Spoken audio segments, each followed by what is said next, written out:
Hello दोस्तों, नमस्कार। स्वागत है आपका अपने YouTube channel soft study GK GS में। तो जैसा कि आप अपने स्क्रीन पे देख रहे हैं कि बिहार दरोगा का ये प्रैक्टिस सेट है और ये क्राउन पब्लिकेशन का महत्वपूर्ण प्रैक्टिस सेट है जो आपके एग्जाम में पूछे जाएंगे। 17 दिसंबर से आपका एग्जाम होने वाला है। तो आते हैं फटाफट हम बहुत सारे प्रश्नों को देखते हैं और उनसे जुड़े हुए कुछ एक्सप्लेनेशन को भी है। इस वीडियो की खास बात यह है कि यहाँ पे एक्सप्लेनेशन भी आपको अच्छी तरह से आपको देखने को मिलेगा। तो आते हैं प्रश्नों पर। तो आपसे अनुरोध है कि वीडियो को एक बार अंत तक देखिएगा। अगर वीडियो अच्छा लगे तो उसे लाइक और शेयर करना ना भूलेंगे। तो आते हैं प्रश्नों पे। पहला प्रश्न आज का क्या है? तो पहला प्रश्न आज का है कि महायान बौद्ध धर्म में बोधिसत्व अवलोकितेश्वर को और किस अन्य नाम से जानते हैं हम लोग। बताया जा रहा है कि महायान बौद्ध धर्म में बोधिसत्व अवलोकितेश्वर को हम लोग किस और नाम से जानते हैं, तो उसे पद्मपाणि के नाम से जानते हैं। एक्सप्लेनेशन को हम लोग थोड़ा सा जान लेते हैं। कहा गया है कि महायान बौद्ध धर्म के विकास का श्रेय नागार्जुन को जाया जाता है। आपसे एग्जाम में प्रश्न पूछा जाएगा कि महायान बौद्ध धर्म के विकास का श्रेय किन्हें दिया गया है, तो यह नागार्जुन को दिया गया है। महायान बौद्ध धर्म में अनेक बोधिसत्व की परिकल्पना की गई है। याद रखिएगा कि महायान बौद्ध धर्म में अनेक बोधिसत्व की परिकल्पना की है और भौतिक दृष्टि से उनमें से सबसे महत्वपूर्ण जो है वह है अवलोकितेश्वर। और याद रखिएगा अवलोकितेश्वर है जिन्हें हम लोग पद्मपाणि के नाम से जानते हैं। पद्मपाणि के नाम से हम लोग जानते हैं। नेक्स्ट है कौटिल्य प्रधानमंत्री थे। कौटिल्य किसके प्रधानमंत्री थे? याद रखिए कौटिल्य को अन्य दो और नाम समूह से जाना जाता है, विष्णुगुप्त और इन्हें चाणक्य कहा जाता है। कहा गया है कि कौटिल्य जो प्रधानमंत्री थे वो चंद्रगुप्त के प्रधानमंत्री थे। मौर्य वंश के राजा चंद्रगुप्त थे, उनके ये प्रधानमंत्री है। और इनके बारे में ये पता चलता है कि वो इतिहास में विष्णुगुप्त और चाणक्य के अन्य नामों से जाना जाता है।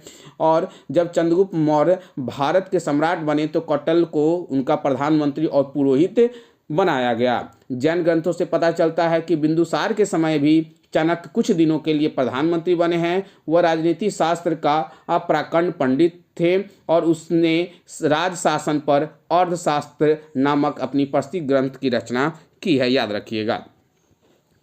नेक्स्ट है कि निम्नलिखित चोल शासकों में जिसने बंगाल की खाड़ी को चोल झील का स्वरूप प्रदान किया वह कौन था? यहाँ पूछा जा रहा है, देखिए कितना अच्छा प्रश्न है। चोल शासकों ने जिसने बंगाल की खाड़ी को चोल झील का स्वरूप प्रदान किया, बंगाल की खाड़ी को क्या बोला? चोल झील का स्वरूप प्रदान किया। वो व्यक्ति कौन थे? तो ऑप्शन नंबर आपका यहाँ पे बी सही हो जाएगा, राजेंद्र प्रथम। राजा राम प्रथम ने राजेंद्र प्रथम को 1012 ईस्वी में, याद रखिएगा 1012 ईस्वी में युवराज नियुक्त किया। याद रखिएगा कि राजा राज प्रथम ने राजेंद्र प्रथम को क्या किया कि 1012 ईस्वी में राजा तो बनाया, लेकिन कहा गया है कि अगर पूरी तरह से औपचारिक रूप से इनको जो सिंहासन मिला वो 1014 ईस्वी में मिला। किसे? तो राजेंद्र प्रथम को मिला। किसके मृत्यु के बाद? तो राज प्रथम के मृत्यु के बाद। कहा गया है कि यह चोल वंश का एक महान शासक थे और इनके सैनिक और नौसैनिक अभियान के विस्तृत विवरण हमें तालक, याद रखिएगा तालकर अभिलेख से मिलता है। तालकर अभिलेख, नीलतुर लेख और नंजगुड लेख और कलार लेख से हमें इसकी जानकारी मिलती है। किसके बारे में? राजेंद्र प्रथम के बारे में। इन्होंने बंगाल की खाड़ी को चोल झील का स्वरूप प्रदान किया। राजेंद्र प्रथम के बारे में और भी बातें हैं। कहा जाता है कि राजेंद्र प्रथम के शासन के 5वें वर्ष यानी 1017 से 18 के कुछ लेखों में श्रीलंका विजय का भी उल्लेख इनको हमें देखने को मिलता है और यहाँ से भी प्रश्न पूछे गए हैं। अकबर ने बंगाल तथा बिहार को मुगल साम्राज्य में मिलाया। अकबर ने बंगाल और बिहार को मुगल साम्राज्य में कब मिलाया? ऑप्शन नंबर सी सही हो जाएगा 1576 में। थोड़ा सा और इनकी बारीकी की बातें, क्योंकि बिहार को उन्होंने 1574 में मिलाया था, बिहार को 1574 में और बंगाल को 1576 में, लेकिन यहाँ पे ऑप्शन दोनों का साथ में पूछा जा रहा है तो 1576 हो गया। थोड़ा सा एक्सप्लेनेशन हम लोग यहाँ पे जान लेते हैं। क्या? तो अकबर ने बिहार बंगाल विजय अभियान के लिए मुनीम खां को भेजा था। मुनीम खां को उन्होंने भेजा था कहाँ? बिहार और बंगाल के अभियान के लिए। किसने? अकबर ने। इसका मूल कारण था कि बिहार के नए शासक थे, उस समय बिहार के शासक बने थे दाऊद खां। याद रखिएगा कि 1574 के समय में बिहार के जो शासक बने थे वो दाऊद खां बने थे। उन्होंने अपने आप को स्वतंत्र घोषित किया था। स्वतंत्र घोषित करने का मतलब है कि उन्होंने मुगलों से अपने आप को आज़ाद घोषित कर दिया। जब उन्होंने मुगलों को से अपने आप को आज़ाद घोषित किया, मुगल को ये बर्दाश्त नहीं हुआ और मुगल किले पर हमला करना था। साथ ही साथ घोषणा करने के पीछे और भी रीजन था। किसका? दाऊद खां का, कि वो मुगल पे हमला करना चाहते थे। 1574 ईस्वी में क्या हो गया कि अकबर ने स्वयं बिहार पर विजय प्राप्त की, यानी मुनीम खां को वहाँ भेजा और साथ ही साथ अपने भी गए और उन्होंने बिहार पे विजय, कब, 1574 में, याद रखिए 1574 में बिहार को जीत लिया। और यहाँ से दाऊद खां भागकर कहाँ चले गए, बंगाल भाग गया, जहाँ मार्च 1575 में मुनीम खां ने उसे पराजित किया। वापस फिर मुनीम खां से उसका युद्ध होता है और मुनीम खां उसे फिर पराजित कर देता है और 1576 ईस्वी में उसे अंतिम रूप से पराजित कर बंगाल पर मुगल साम्राज्य को मिला, यानी उस समय फिर बंगाल को अपने अंडर में ले लेता है। तो ये पूरी कहानी थी किसके बारे में, अकबर ने किस तरह से बंगाल और बिहार को मुगल साम्राज्य में मिलाया और कब मिलाया। इस तरह के प्रश्न आपके एग्जाम में पूछे जाते हैं। किसे हराया था, किसको भेजा था, मुनीम खां को भेजा, हराया दाऊद खां को हराया, ये सारी कहानी आपके सामने है। तो ऑप्शन नंबर यहाँ पे आपका सी सही हो जाएगा।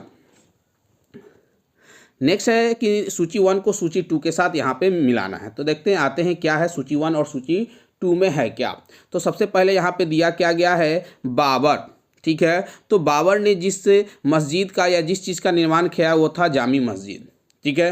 हुमायूं, दीन पना, अकबर, जहांगीरी महल और जहांगीर एतमादुद्दौला का मकबरा इन्होंने बनवाया है। अब थोड़ा सा इसके बारे में जान लेते हैं। बाबर का स्थापत्य क्षेत्र विशेष योगदान नहीं, कहा गया कि बाबर ने बहुत सारी चीज़ों का निर्माण नहीं करवाया, लेकिन कुछ चीज़ों का निर्माण किया, उसके बारे में जान लें। उसने काबुली बाग की मस्जिद, यानी पानीपत हरियाणा में है, वहीं पे काबुली बाग की मस्जिद का निर्माण बाबर ने करवाया। याद रखिए, बाबर ने हरियाणा के पानीपत में काबुली बाग की मस्जिद का निर्माण किया।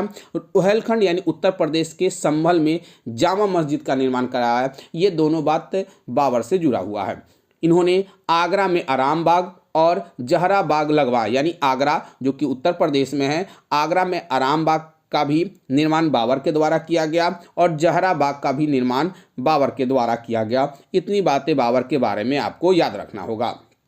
हुमायूं ने 1533 ईस्वी में दिल्ली के, हुमायूं के बारे में थोड़ा सा जान लेते हैं। तो हुमायूं ने 1533 में, याद रखिएगा 1533 में दिल्ली के समीप, याद रखिएगा, या दिल्ली में बोल सकते हैं, कि दीन पनाह नामक भवन का निर्माण करवाया।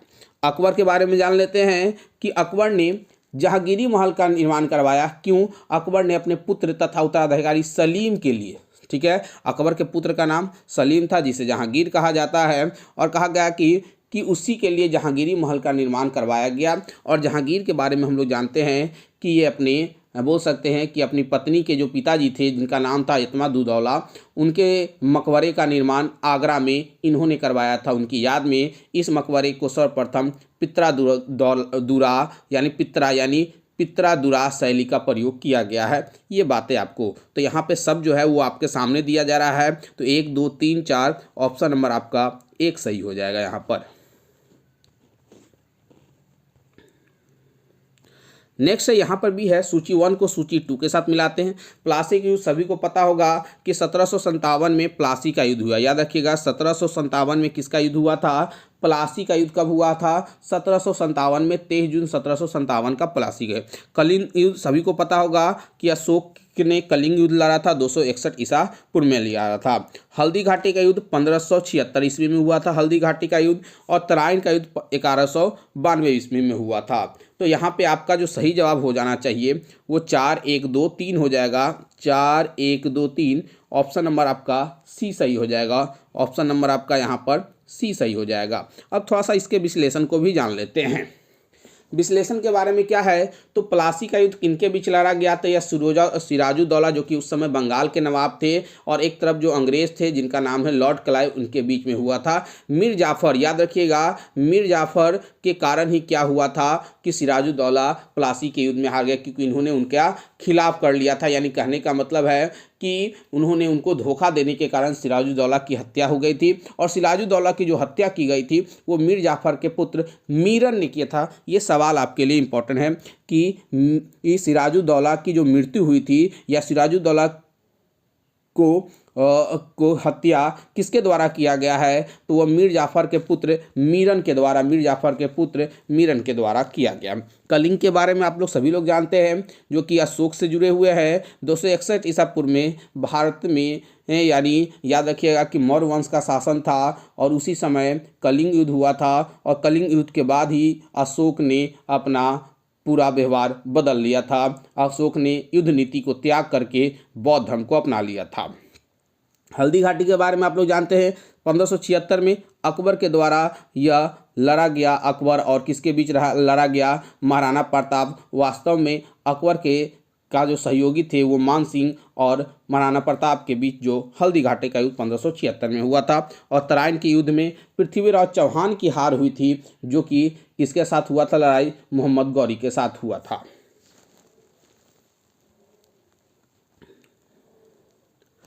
नेक्स्ट है, किसके सतत प्रयत्नों से बम्बई में प्रथम महिला विश्वविद्यालय की स्थापना हुई। पूछा जा रहा है कि किसके प्रयत्न से बम्बई में याद रखिएगा महिला विश्वविद्यालय की स्थापना होगी, डी.के. कर्वे के द्वारा हुआ। डी.के. कर्वे के द्वारा कहा जाता है कि महर्षि डॉक्टर धोंडो कश्यप कर्वे यानी डी.के. कर्वे प्रसिद्ध एक समाज सुधारक थे। उनका जन्म महाराष्ट्र में हुआ था और उन्होंने महिला शिक्षा और विधवा विवाह के क्षेत्र में महत्वपूर्ण योगदान दिया। उन्होंने अपना जीवन महिला उत्थान के लिए समर्पित कर दिया था।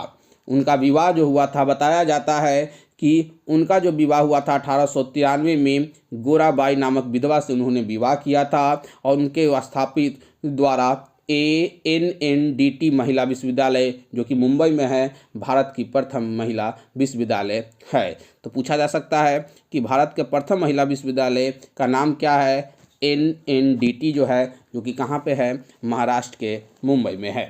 1893 में उन्होंने एक विधवा महिला से जिसका नाम है गोरबाई से उन्होंने विवाह किया था।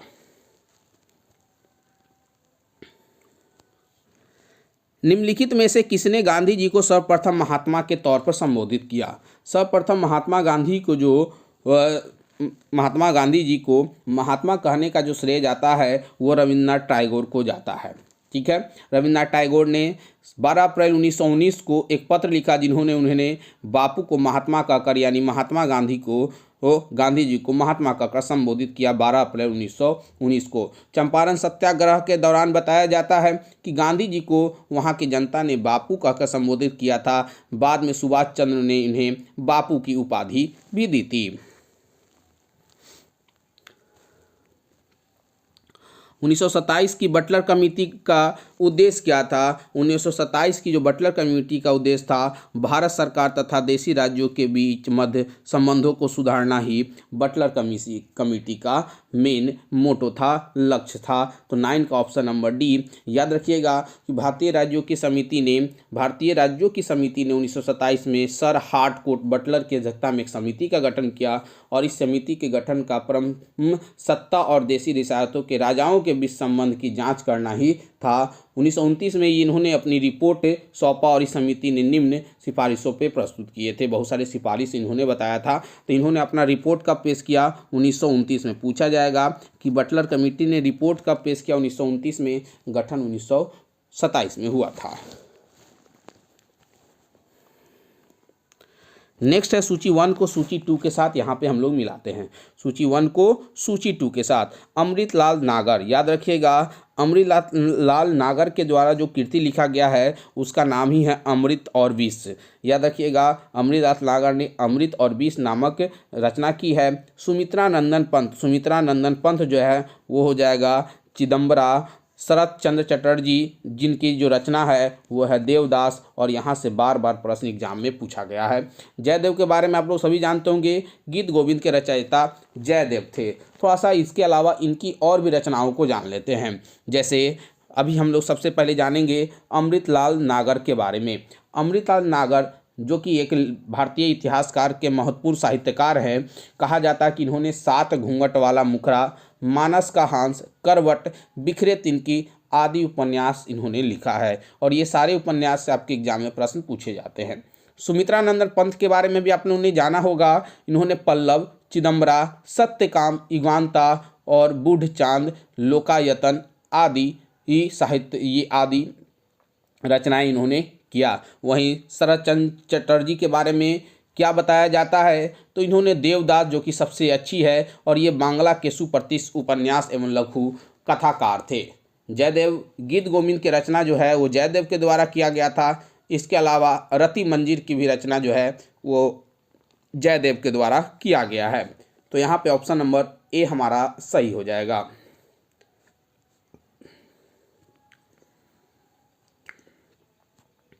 बेम्बरनाथ झील कहाँ है, याद रखिएगा वेम्बनाड जो झील है वो केरल में, याद रखिएगा वेम्बनाड झील जो है वो केरल में हो जाएगा। कहा जाता है कि वेम्बनाड झील भारत की सबसे लंबी झील है, यह भारत की सबसे लंबी झील है जिसकी कुल लंबाई लगभग 96.5 किलोमीटर है। अधिकतम चौड़ाई 1404.14.4 किलोमीटर है और इस लैगून प्रकार के झील का विस्तृत मतलब ये लैगून का भी निर्माण करती है, ये भी याद रखिएगा।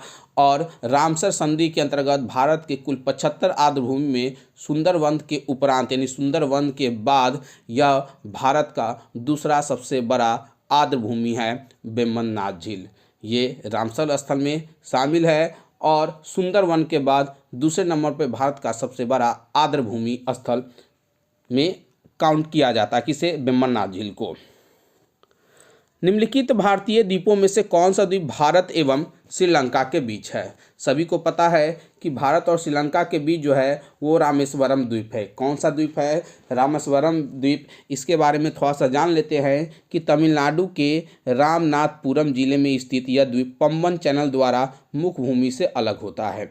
इस द्वीप समूह को शेष भारत से जोड़ने के लिए पंबन चैनल पर 1911 से लेकर के 1915 तक एक शासनकाल में एक प्रथम समुद्री पुल से जोड़ा गया तथा 1988 में बताया जाता है कि इसमें सड़क पुल के माध्यम से जोड़ी गई और लगभग 67.59 किलोमीटर में विस्तृत इस द्वीप का दक्षिणी या आखिरी छोर धनुषकोडी है। इतनी बातें आपको याद रखनी होगी।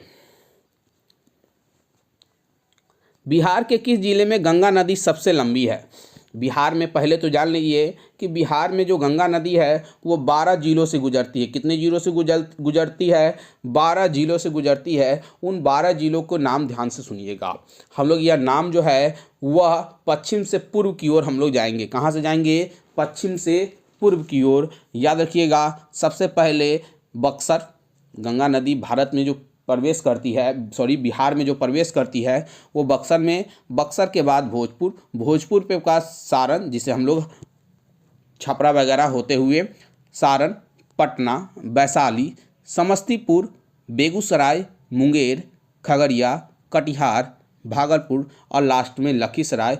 इन जिलों से, इन 12 जिलों से जो है वह गंगा नदी बिहार से गुजरती है। और सबसे जो लंबी बात हो जाएगी, जो लंबी हो जाएगी वो हो जाएगा आपका, याद रखिएगा ऑप्शन नंबर बी सही हो जाएगा, कटिहार। बिहार के किस जिले में गंगा नदी सबसे लंबी है तो वो हो जाएगा बिहार हो जाएगा।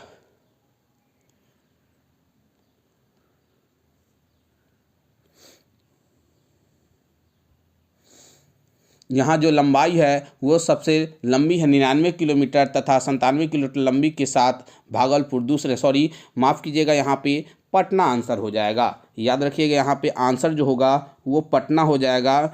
99 किलोमीटर है। याद रखिएगा कि बिहार के किस जिले में गंगा नदी सबसे लंबी है तो पटना जिले में हो जाएगा। लगभग यहाँ पे 99 किलोमीटर का यह डिस्टेंस कवर करती है। दूसरे स्थान पे अगर आपसे पूछा जाएगा वो हो जाएगा आपका भागलपुर हो जाएगा। किस नदी पे शिव समुद्रम जलप्रपात है। किस नदी पे शिव समुद्रम जलप्रपात हो जाएगा, सही जवाब हो जाएगा कावेरी नदी पे है। शिव समुद्रम जलप्रपात का निर्माण 1902 में किया गया था, कावेरी नदी पे है और इसका निर्माण 1902 में किया गया था। भारत ही नहीं बल्कि एशिया का जल विद्युत ऊर्जा केंद्र स्थापित किया गया था यहाँ पे। और यह जलप्रपात कर्नाटक के चामराजपुर जिले में अवस्थित है। इतनी बातें आपको याद रखनी होगी।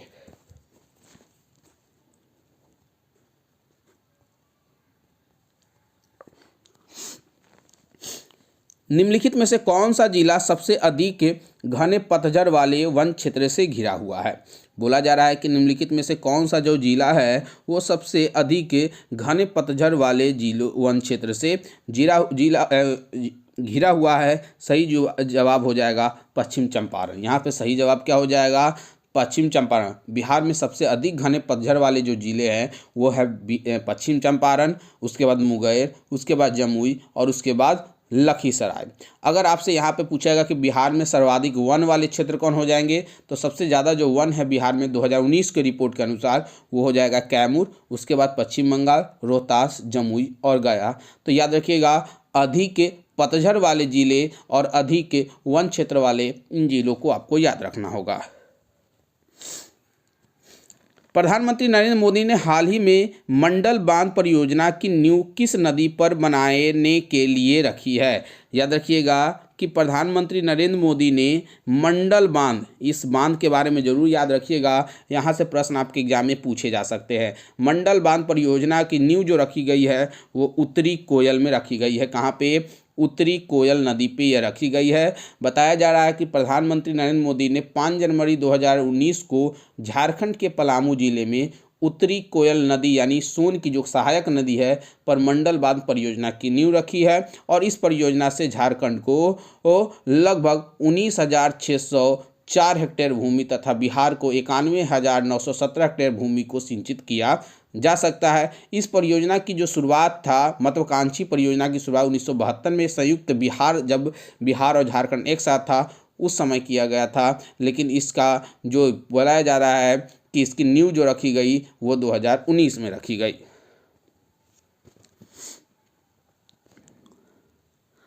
भारत का सबसे बड़ा रबर उत्पादक राज्य, ये तो सभी को पता होगा, केरल हो जाएगा। भारत में सबसे ज़्यादा अगर रबर की कहीं पे खेती होती है, उत्पादक होता है, वो केरल हो जाएगा। लगभग देश के कुल रबर का लगभग 90% जो रबर है वो कहाँ पे होता है?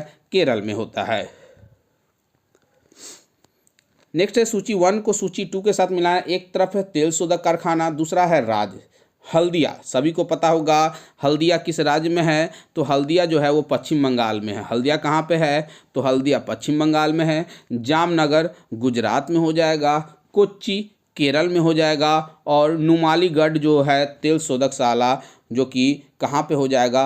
असम में हो जाएगा। तो यहाँ पे सही जवाब आपके लिए जो हो जाएगा वो ऑप्शन नंबर बी सही हो जाएगा। ऑप्शन नंबर बी 4321 4321 हो जाएगा।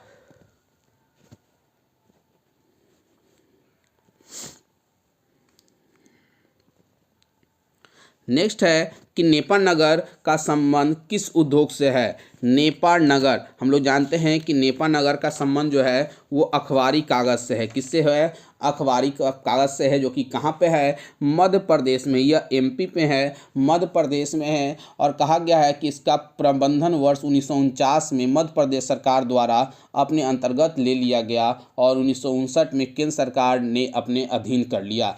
एशिया की इस पहली अखबारी कागज मिल आधुनिकीकरण 469 करोड़ रुपए की लागत से 2018 में प्रारंभ की गई, जिससे इसकी क्षमता प्रति वर्ष 1 लाख टन कागज उत्पादन की हो जाएगी। तो ये था, और इसका उपक्रम अगर बोला जाए तो 1947 ईस्वी में किया गया था। निम्नलिखित में से कौन सुमेलित नहीं है? यहाँ पे पूछा जा रहा है कि कौन सुमेलित नहीं। हम लोग जानते हैं जयपुर को गुलाबी नगर के नाम से हम लोग जानते हैं, वहीं पर उज्जैन महाकाल नगर के नाम से उज्जैन को जानते हैं। कोलकाता आनंद का नगर है। कोलकाता कहाँ है? आनंद का नगर है। ये भी सही है, तीनों सही है। तो सही जवाब हो जाएगा ऑप्शन नंबर डी जैसलमेर झीलों का नगर। जैसलमेर झीलों का नगर नहीं है, जो उदयपुर है राजस्थान का, वो झीलों का नगर के नाम से जाना जाता है। यहाँ पे अनेक प्रकार के झील हैं, जैसे फतेह सागर, पिछौला, राजसमंद, उदय सागर, स्वरूप सागर, जयसमंद, ये सब प्रमुख झीलें हैं जो कि सब कहाँ पे है? राजस्थान के उदयपुर में हैं।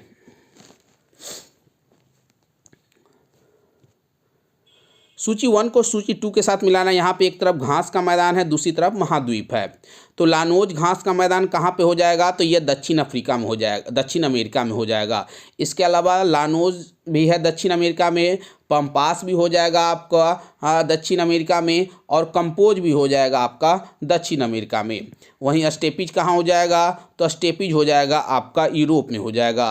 पेरीज जो हो जाएगा वो उत्तरी अमेरिका में हो जाएगा। वेल्ड जो हो जाएगा वो अफ्रीका में हो जाएगा। डाउन जो हो जाएगा वो भी आपका कहाँ हो जाएगा? वो ऑस्ट्रेलिया में हो जाएगा। और सवाना जो है वो अफ्रीका का घास का मैदान है। सवाना अफ्रीका के घास का मैदान है। यहाँ पे सही जवाब आपका ऑप्शन नंबर ए सही हो जाएगा। 21 का ऑप्शन नंबर ए सही हो जाएगा। 4312। नेक्स्ट है निम्नलिखित में से कौन सा युग्म सुमेलित है? यहाँ पर भी युग्म को दिया गया है और पूछा गया है कि कौन सा युग्म सुमेलित है। तो एक तरफ दिया गया है देश और दूसरी तरफ दिया गया है उसकी राजधानी। एक तरफ देश है और दूसरी तरफ उसकी क्या है, राजधानी है। तो हम लोग देखते हैं कौन सुमेलित है और कौन सुमेलित नहीं है। साइप्रस की राजधानी निकोसिया, साइप्रस की राजधानी क्या हो जाएगा, निकोसिया होता है। तो ये तो हमारा सुमेलित नहीं है, तो इसकी राजधानी निकोसिया हो जाएगा, निकोसिया हो जाएगा। लेबनान की राजधानी बेरूत, लेबनान की राजधानी बेरूत, ऑप्शन नंबर बी हमारा यहाँ पे सही हो जाएगा, सही है। वहीं टर्की जो है वो किस देश की राजधानी है, टर्की की राजधानी, तुर्की की जो राजधानी हो जाएगा वो हो जाएगा अंकारा, याद रखिएगा अंकारा। और यूक्रेन की राजधानी कीव, यूक्रेन की राजधानी कीव काफ़ी चर्चा में रहा था यूक्रेन अभी कुछ समय पहले, तो यूक्रेन की राजधानी क्या हो जाएगा, कीव हो जाएगा। तो ऑप्शन नंबर हमारा बी हो जाएगा। वहीं पे बोला अशखाबाद, अशखाबाद जो है वो राजधानी किसकी है, तो बगदाद इराक की एवं अशखाबाद तुर्कमेनिस्तान की राजधानी है। यानी बगदाद जो राजधानी है वो इराक का है और तुर्कमेनिस्तान की राजधानी जो है वो अशखाबाद हो जाएगा। काला सागर में गिरने वाली नदी द्वीप, याद रखिएगा काला सागर है कहाँ पे, याद रखिएगा काला सागर जो है वो रूस के पास है। और काला सागर के बारे में बताया जा रहा है, देखिए ब्लैक सी का जो मैप है वो कुछ इस तरह से है, इस तरह से ब्लैक सी का है। ऊपर में यूक्रेन है, इधर रसिया हो जाएगा, इसके बुल्गारिया, यहाँ पे बुल्गारिया हो जाएगा, नीचे में तुर्की हो जाएगा और इधर आपका हो जाएगा रोमानिया, इधर हो जाएगा रोमानिया। तो यहाँ पे दो नदियाँ इसमें आकर के मिलती हैं, एक है नीपर, एक है डेन्यूब। डेन्यूब जो नदी है वो कहाँ से निकल आती है, तो जो डेन्यूब नदी है याद रखिएगा कि वो वेस्ट से, इधर से वेस्ट से होते हुए, यूक्रेन से होते हुए वो कहाँ पे जाता है, तो ये ब्लैक सी में जाके गिरता है। और वहीं पे जो कि ब्लैक सी डेन्यूब नदी का उद्गम स्तंभ जो है वो जर्मनी के ब्लैक फॉरेस्ट से निकलता है, याद रखिए जर्मनी के ब्लैक फॉरेस्ट से यह आती नदी है। और यह किस देशों से, किन किन देशों से गुजर के जो आता है किसमें, ब्लैक सी में, तो याद रखिएगा Australia, Germany, Slovakia, Hungary, Croatia, Serbia, Romania, Bulgaria, Moldova और यूक्रेन, और उसके बाद फिर ब्लैक सी में आकर गिर जाती है कौन, डेन्यूब। वहीं पे नीपर के बारे में भी थोड़ा सा जान लेते हैं। यह बेलारूस एवं यूक्रेन में प्रभावित होती है और रूस के वल्डाई पहाड़ी से इसका निर्माण होता है, यानी वहीं से ये निकलती है। रूस में एक पहाड़ है जिसका नाम है वल्डाई पहाड़ हो जाएगा।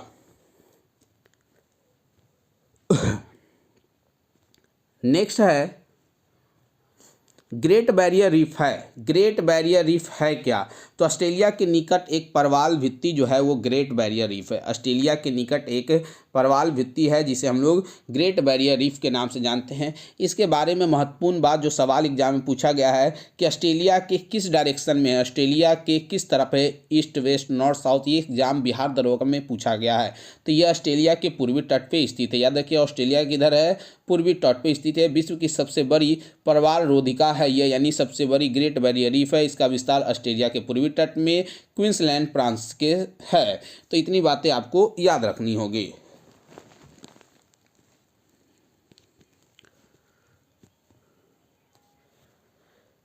नेक्स्ट है कि भारत के संविधान की किस अनुसूची में विभिन्न राज्यों में अनुसूचित क्षेत्रों के प्रशासन और नियंत्रण के लिए विशेष उपबंध है। तो अनुसूचित जनजाति के बारे में जो हम लोग पढ़ते हैं वो हो जाएगा 5वीं अनुसूची। याद रखिए किस अनुसूची में, 5वीं अनुसूची में हम लोग अनुसूचित जनजाति के बारे में हम लोग पढ़ते हैं। तो ऑप्शन नंबर बी हमारा सही हो जाएगा। 5वीं अनुसूची में अनुसूचित जनजाति और जनजातीय क्षेत्रों के प्रशासन तथा नियंत्रण से संबंधित पढ़ें। जबकि 6ठी अनुसूची में असम, मेघालय, मिजोरम, त्रिपुरा के बारे में जिक्र किया गया है।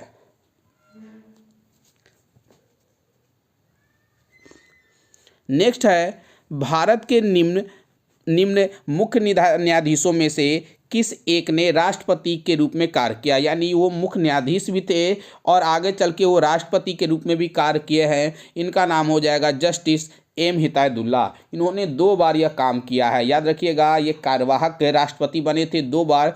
कब डॉक्टर जाकिर हुसैन की जब मृत्यु हो गई थी, कब, तो 20 जुलाई 1969 को जब मृत्यु हुई थी से तो उन्होंने 20 जुलाई 1969 से लेकर के 24 अगस्त 1969 तक कार्यवाही के राष्ट्रपति के रूप में कार्य किया। और इसके अलावा जब राष्ट्रपति ज्ञानी जैल सिंह की अनुपस्थिति थी, यानी राष्ट्रपति के कर्तव्यों का निर्वहन किया इन्होंने, यानी उनकी अनुपस्थिति में, याद रखिएगा, राष्ट्रपति ज्ञानी जैल सिंह के अनुपस्थिति में 1982 में इन्होंने राष्ट्रपति का कार्य किया। तो ऑप्शन नंबर बी सही हो जाएगा।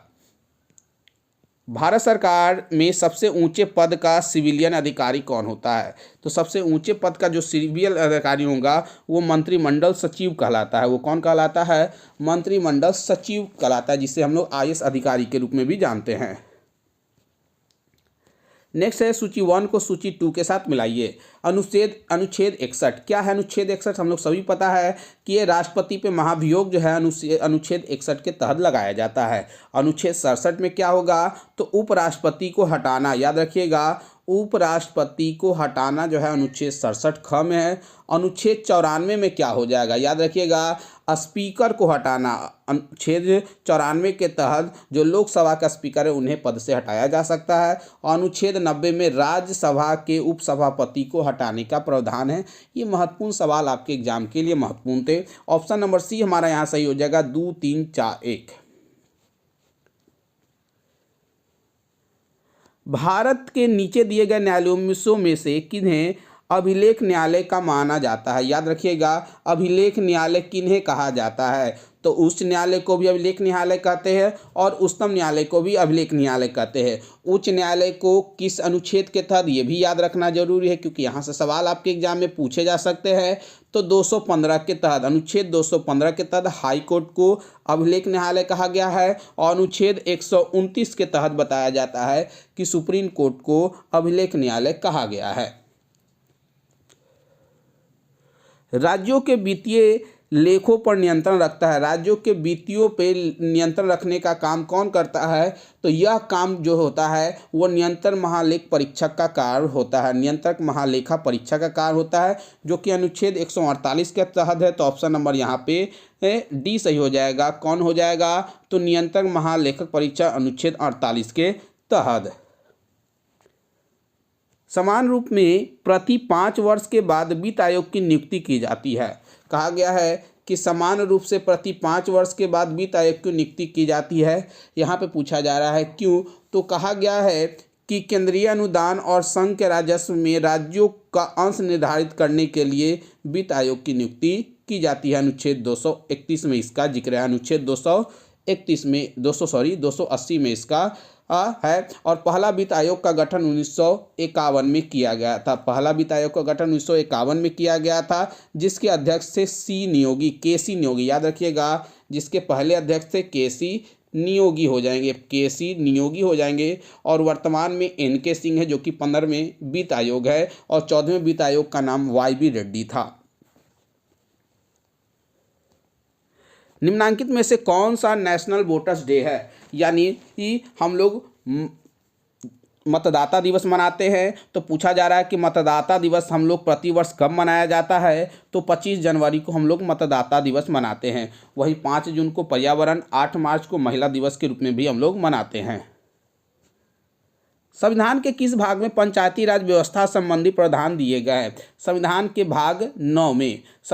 भाग 9 में पंचायती राज व्यवस्था का जिक्र किया गया है। भाग 9 में हो जाएगा। ऑप्शन नंबर ए सही हो जाएंगे। तास कहाँ की समाचार एजेंसी है? तास जो है वो कहाँ की समाचार एजेंसी है? सही जवाब हो जाएगा, यह जो है रूस की समाचार एजेंसी है। कहाँ की? रूस की। अगर आपसे जर्मनी का पूछा जाएगा तो डीपीए हो जाएगा। याद रखिएगा, डीपीए हो जाएगा। फ्रांस का एएफपी हो जाएगा। और अगर आपसे ईरान के बारे में पूछा जाएगा, कमेंट बॉक्स में जवाब दीजिएगा। भारत के संदर्भ में नौकरशाही का निम्नलिखित में से कौन सा उपयुक्त चरित्र चित्रण है? भारत के संदर्भ में नौकरशाही का निम्नलिखित में से कौन सा उपयुक्त चरित्र जो है वो चित्रण में दिया गया है? ऑप्शन नंबर यहाँ पे डी सही हो जाएगा। लोक नीति को कार्यान्वित करने वाला अभिकरण, लोक नीति को कार्यान्वित करने वाला अभिकरण के रूप में। नेक्स्ट है सूची 1 को सूची 2 के साथ हमें मिलाना है।